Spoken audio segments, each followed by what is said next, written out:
Good morning. I'm just adjusting my screen here a little bit. It's Wednesday morning. It's 9 o'clock. And here I am, Norma Cowie, back with Norma Talks. Still got a little bit of the cold thing hanging on, sort of coming down into my throat now, but from my nose down in my throat, which is annoying. But hey, we're better. I'm feeling much better. I'm getting more things done and completed and all those wonderful elements. And I trust nobody out there has had this. This is a horrible, horrible cold. Long time, just not, seems to be going on forever. But excuse me, I just have to do a little cough and I'll have a drink of water and we'll get going with today's topic. That seems to be what's happening, is just that everything's falling down from my nose into my throat. So we're all connected. All the parts of us are connected in so many different ways.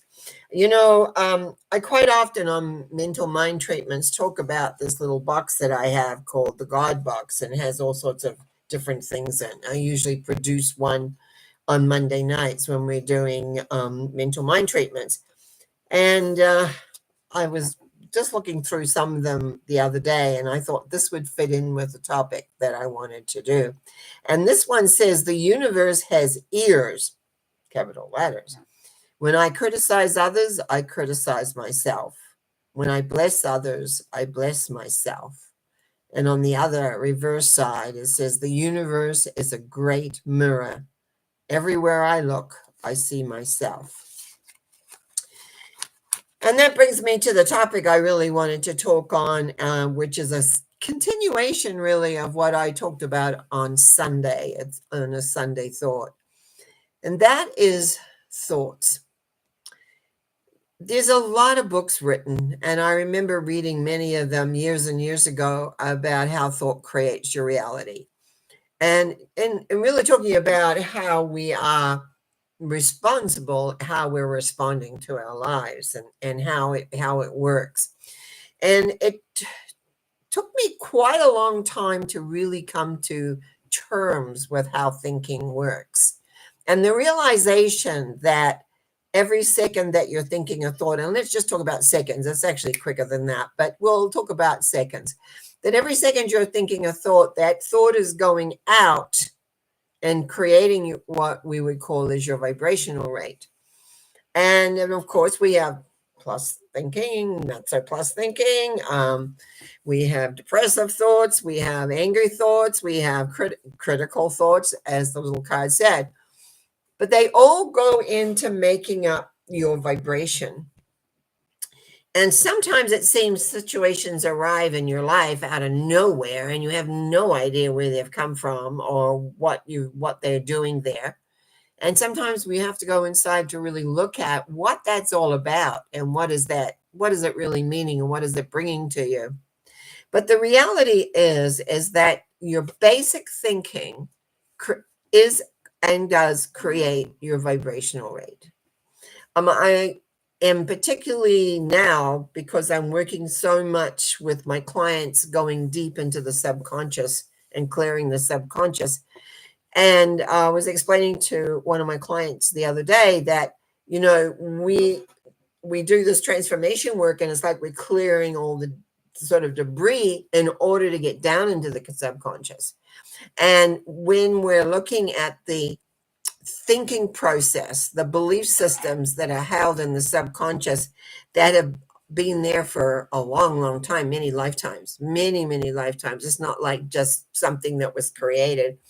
And what I found for myself incredibly interesting is that when I go, I have a way of looking at, certain areas. And when I go in to find what is the thought there, the person always relates to the thought. Because I'll say, do you ever think this? And they'll go, yes. Mostly that's what I get. Yes, I think, yes, that's a familiar thought of mine. And that's because the thought is down in a program way, way, way down in the subconscious. And to get that out of the subconscious, that was what I was given just over a year and a half ago now of how and why I created this melanoma cancer I had, because I couldn't figure out where it came from. And then it was like deep, going in deep, deep. And so I was given that. But I found that not everybody can go there right away. Sometimes we have to clear a lot of debris out of the way of the mind and the emotion, etc., in order to go down into getting into the subconscious. But the few clients I've had who are really being brave and going down to look, sometimes we argue a little bit, because it's like we have these things that we feel that we need to have. But those that have worked with me for some time and really are wanting to, that's like it's opening up doorways as to why they have stumbled in their lives, or why life isn't giving them exactly what they want. Because we think it up here, and we think that should be automatic, but we forget there's many, many, many levels of us. And some of these programs were placed in ourselves eons of time ago, like a long, long time ago. And so we can only know that they're there because of what's being outpictured in our world. Like if things are not going the way that you want. And very often we tend to look outside of ourselves and maybe blame or figure it's got to be something else out there, rather than looking at what's really deep within. We have many aspects to ourselves which go to create our thinking process. It goes to create the element of how we think and how we respond to life. Sometimes it surprises me how quickly I can go and get angry about something.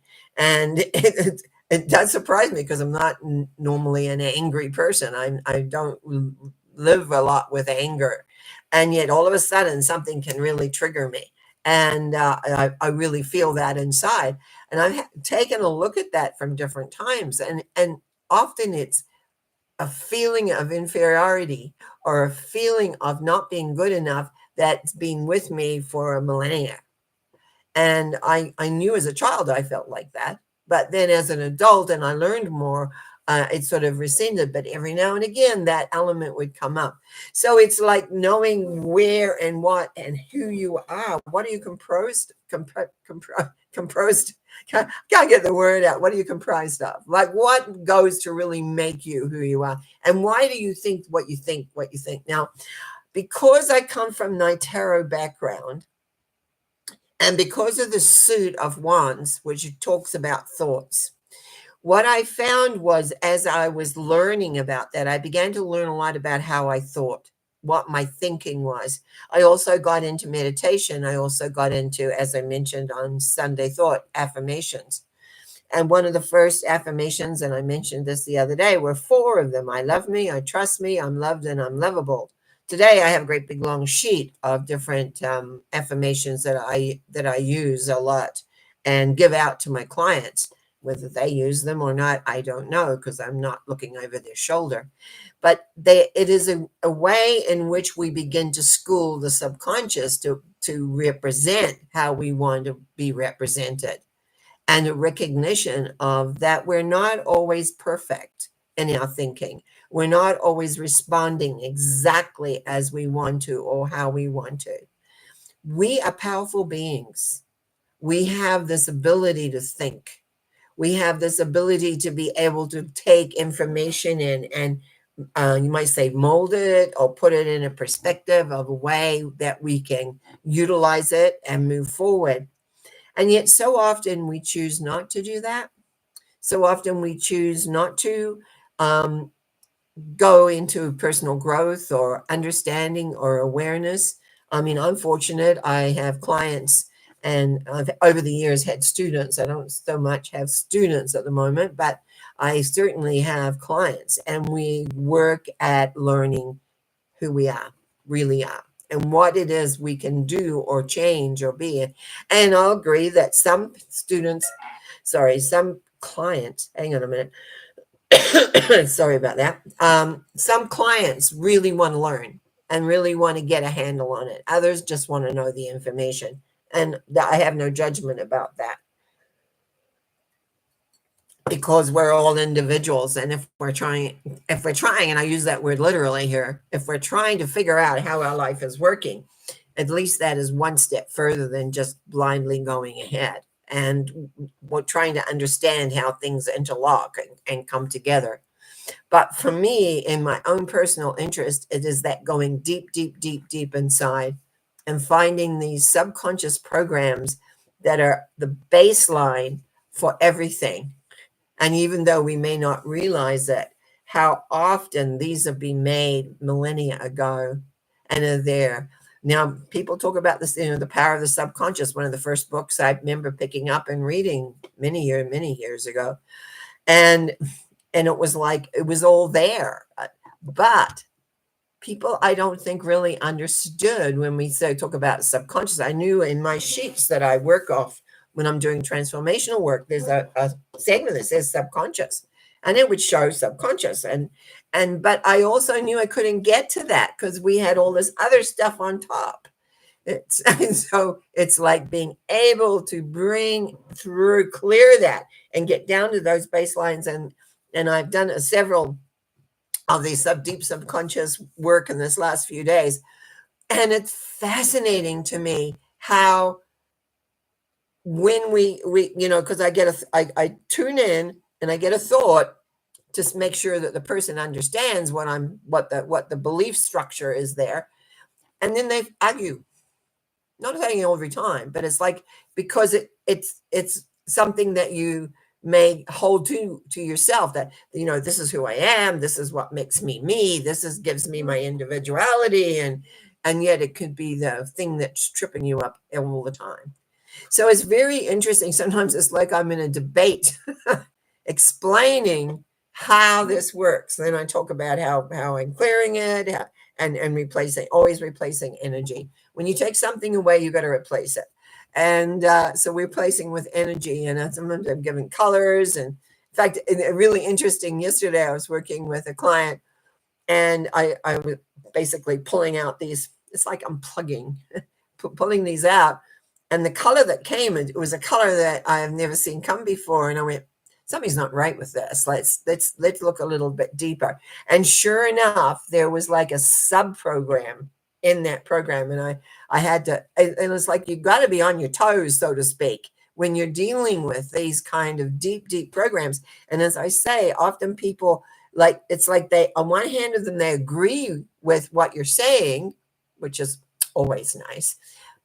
But another part of them is very defensive about those particular ideas or concepts. And then very often they have great big long stories that talk about, well, yeah, how that concept has infiltrated in their lives. And we are such fascinating individuals that it's not about, oh my goodness, we've got all this deep programming, for me kind of thing. It's like, how makes us individuals and makes us who we are, because many lifetimes ago, you've made some big decisions that are now deep, deep in your subconscious. And no matter what you do on the surface, those are still running. And it's just fascinating to me. I just find myself fascinated by what comes out. And it's not all the same. Like, one person may have this belief and another person will have another belief. But what happens at that deep level is that it blocks you from being peaceful, happy, contented, creating what you want with ease.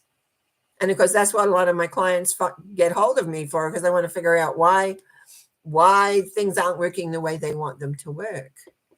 And I'm very privileged in my life to start it off not knowing anything really about anything, and just always being placed at the right time in the right places and right everything.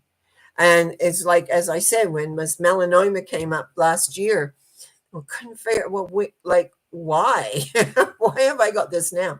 And basically it said, well, you've got some subconscious programming here that needs to go.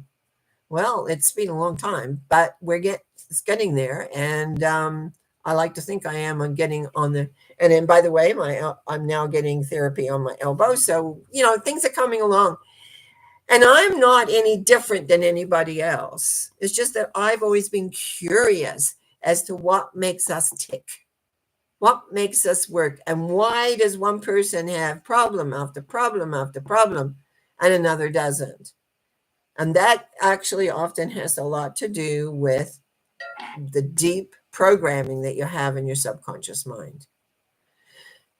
We don't see those, but they're there. It's like the sharks lurking deep in the water. Like, have you seen pictures of the sharks deep in the deep water, just swimming around, kind of waiting for somebody or something? I don't know. I'm not a big shark fan, but it's like it's and although I'm from New Zealand, Australia has the shark issues. We don't have too many sharks in New Zealand, but it's like that lurking. And we have those personal programs in there that lurk. And they come in, and it's like you don't even know you're reacting to them. And I'm very proud, and I'm very what's the word? Pleased, actually, inside, that I have people willing to go and allow me to look and allow me to clear those and be willing to work through and go beyond the reaction of like, oh, no, because we don't want to be wrong. And it's not that we're wrong. It's just that we made a decision millennia ago sometimes. And that decision is down deep in us that's still acting and reacting to life. So when your life is not giving you everything, then or moving easily, sometimes we just have to look. But as I say to some of my clients when they first start, we got to make sure that the debris is cleared out of the way first. It's almost like layers. And then when we're ready, and I'm told, yeah, we're ready to go in. And I never know what I'm going to find when we go in. But my clients always have a topic that they want to explore. Something isn't working in their lives. It could be relationships. It could be their business. It could be just general feeling yucky. And so we can do that deep dive and change things around and get the energy flowing. And I'm getting good results. People are saying they can't believe how they feel, or they're creating and they're working. And that is the key. And so in a way, all those original books that I was reading in the 70s, probably in the 1970s, when we were really looking at this, beginning to look at subconscious mind and how thinking works and all of those elements that were going on, is that it's paying off now. It's that we're aware of where we are and where we're going and what's being created. You are a magnificent being. But that magnificent being has been alive in other lifetimes. And maybe it'll be time soon for me to talk again about how the soul arrives here and gets stuck here, and we just keep going on and chugging on. But that's another story for another day. But it's truly that we have the propensity and the ability to be able to let go of some of these deep, and then believe me, they just sometimes I have to go in, I know what I'm looking for, and it's hiding behind other programming. It's not like it's just lying on the surface saying, oh, here I am, come get me. It's like hiding, and I have to get in there, and what I do is totally just evaporate it, actually. But it's like, but then you've got energy. So what do you remember? You always need to replace energy. So when you let something go, you must replace it. Otherwise, your system will replace it with what it knows. And that is the one thing I found over the years that not many people understood, is that you cannot, I've got a little bottle of essence here, okay? So I can take that out, but I've got to replace it with something. Otherwise, your system replaces it with what it knows. And I find very often in some of the other work that I've done over the years that therapists didn't understand that. It was like they never understood that you can't just remove something and not replace that. You've got to give it something else. And so that's where energy comes in really important. And I use color. You use color. Actually, I even got some scent with the one I was working with yesterday, and because I had a violet color come in, and I went, I can smell violets, and I don't have a great nose, but I could smell the violets, and so that told me, good, we've got that. That is totally transformed itself, because that was the same client that I got a really funny color, and I went, there's something not right here. Let me see what else is under there. So because sometimes that, it's like our system wants to deceive. It's like, I'm trying to think. Okay, here's my little vial of. It's actually a rose one, actually, even though my favorite is Lang Lang. But anyway, this here, they're going to do anything to protect this. So what happens is like they almost send up a false flag, is what you call it, I guess. And you have to really be diligent. The color wasn't right. What? This is a weird color to get. This is not a clear color. What's going on? Deeper. Go deeper. Ask. Always ask. You get the answers. What I found. Ask and you shall receive is one of my main tenets. If I want to know an answer, I ask. I'm lucky. I have guides up there that help me tremendously. I ask, what's going on? What's happening here? And I'm led to where I need to be. So let's bring it back to you in everyday life. Your thoughts are your vibration. If you're very critical, you will have critical things happen. If you are a sort of depressive, and I've been there myself, sad sack, life isn't leaving me where I'm not where I want to be or what's happening. Everything piles up. So that your thinking is really the basic vibration that you're living on. You might get away with some things for a little while, but over time you can't. And it builds up and builds up and builds up. So number one, become aware of how you're thinking. This is why on Sunday Thought, I was talking about the power of affirmations. Having an affirmation like, I love me, I trust me, I'm loved and I'm lovable. I went on to create a lot of things like I'm worthy, all sorts of other things that I felt I needed for me to be comfortable with who I was, dealing with what I had to deal with. So just know that you have the power in your own mind to begin to assert certain elements to bring your vibration into more of an accord that you want to be working on. I was fortunate. I learned very early, from the age of 21, I guess. No, I was 20 when I started.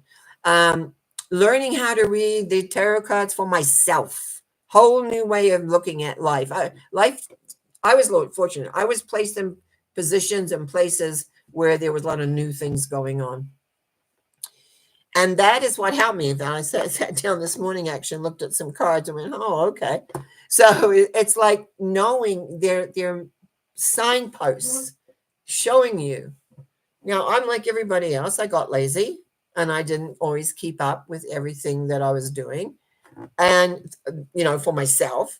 But it's then all of a sudden, here I am with a melanoma cancer going and losing part of my arm and having problem with my arm after, et cetera, et cetera. So it's like recognizing everything adds to you. That's one thing I learned very early. It didn't matter what it looks like. It doesn't matter how it feels. It is adding to you. So what are you planning on doing with it?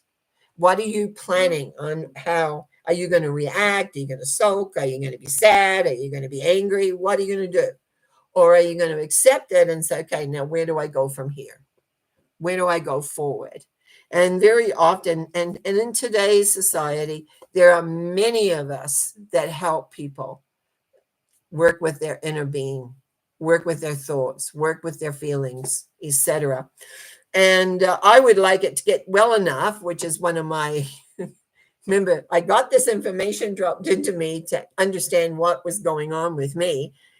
And I haven't been well enough yet to go back out and share, except through my YouTube shows, some of this knowledge that I have. I would like more people to understand it, because it isn't the easiest thing to really understand, because it is deep and it's buried often. but the thoughts are there, the beliefs are there, and the beliefs have been there for a long, long time. Not every time, but mostly. So I want you to think of your life, and I want you to think, are you happy? Are you satisfied? Is it moving in the direction that you want it to move in? And then begin to think, well, how do you think? How do you respond to things? Are you critical? Are you angry? Are you all these emotional things? Because emotion puts thought power behind your thinking. So life can be such a delightful adventure if you choose it to be. And I wish each one of you a wonderful adventure in life. But remember, everything begins with a thought. And that thought, if it has energy around it at all, is going to repeat. The more you has energy, the more it will repeat. And that vibration will finally come more and more and more. But also, please remember that deep, deep, deep within you, you have programming that you have had for many, many lifetimes. And they are deep in the subconscious and they hide. I wish you well today. I just want to say hello to Yvonne and to John, who've made a comment from me today. And blessings to both of you. And thank you for being here live. I appreciate it. And I will be back on Sunday. Actually, it's going to be a very interesting days for me because my son is coming up from Vancouver to spend a few days with me. And then I've got Sunday thoughts. So it'll be interesting to see what I talk about this Sunday. So lots of love. Take care. Enjoy. Well, don't take care that you're not having fun, but you know what I mean. Enjoy. Be at one with all things, and remember, your thinking is your vibration. You have a good day now. Bye.